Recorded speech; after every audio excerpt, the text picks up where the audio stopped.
Itu tadi kisah Hussein, seorang guru di Pangandaran yang sebenarnya dia curhat ke media sosial dan juga melaporkan adanya pungli di daerahnya dia ini melalui website lapor.go.id. Iya, namun Jati setelah melaporkan dugaan pungli tersebut, ia justru diintimidasi. Nah, pengamat menilai pungli memang masih menjadi penyakit di tanah air.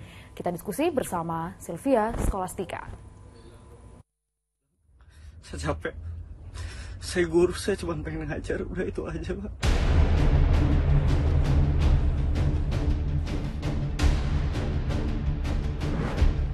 Lagi viral nih, guru ASN di Pangandaran memilih mundur dari kerjaannya karena nggak terima dengan pungli.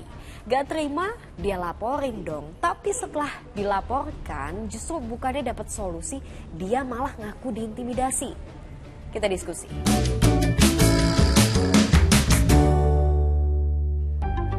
Lagi dan lagi, curhat di media sosial, viral, baru deh kasusnya diusut tuntas. Kali ini seorang guru ASN di Pangandaran yang protes soal pungli.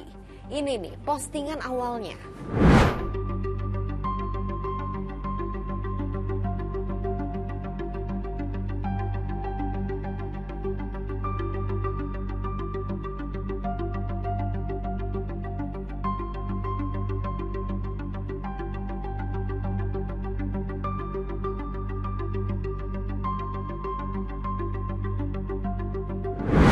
Langsung menuai banyak simpati netizen. Gimana sih kronologinya? Berawal dari keikutsertaan Hussein dalam pelatihan dasar CPNS tahun 2021. Saat itu Hussein yang mengikuti pelatihan di Pangandaran diminta untuk membayar uang senilai Rp270.000 untuk transport dan tambahan Rp350.000 yang belum jelas peruntukannya. Dugaan pungli ini sempat dilaporkan Hussein melalui website lapor.go.id. Namun, Kepala BKPSDM Kabupaten Pangandaran Dani Hamdani membantah tudingan pungli yang disampaikan Hussein. Saat itu menurutnya, anggaran transportasi ditarik kepada peserta karena sempat terjadi refocusing anggaran saat pandemi COVID. Nah, udah dilaporin, Hussein bukannya dapat solusi, tapi berujung malah dapat intimidasi. Hussein mengaku kalau dia disidang oleh pegawai BKPSDM bukan 1 atau 2, melainkan 12 plus dengan ancaman akan dipecat. Sidang dirembuk sama 12 orang, diintimidasi pun bagi saya tidak nyaman. Entah ya, kalau ada yang bilang nyaman, kalau saya pribadi sih bilangnya nggak nyaman. Gara-gara saya menanyakan di lapor.go.id kenapa ada pungutan sebesar Rp270.000 plus Rp310.000 saat latsari. Dalam rekaman percakapan yang juga ramai di media sosial, Kepala BKPSDM ini juga sempat menyinggung soal hasil tes CPNS Hussein yang dinilai ternyata nggak lolos. Serangan balik. Tidak layak lulus dari PNS karena waktu tes kesehatan jiwa itu dia tidak lulus. Berarti kan dia secara kejiwaan dia tidak layak. Saya Hussein. Saya cuma mau bilang, saya capek. Saya cuma pengen ngajar, Pak. Saya guru, saya cuma pengen ngajar, udah itu aja, Pak. Yang pasti, setelah curhatannya viral, Hussein langsung jadi perhatian para pejabat pemegang kepentingan.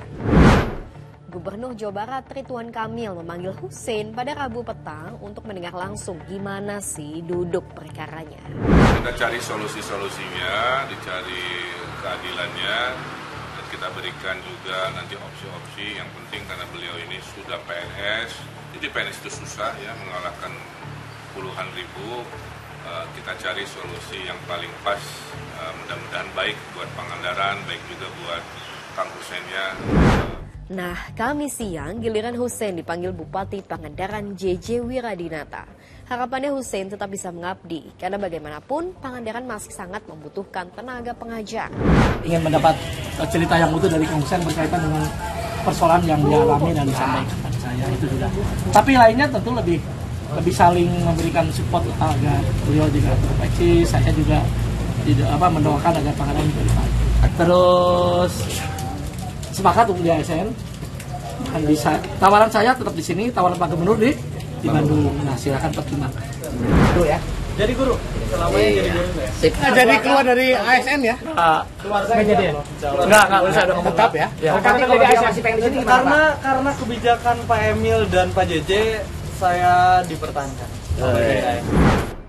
Terlepas dari ada atau tidaknya, yang pasti pungli masih jadi penyakit di negeri ini.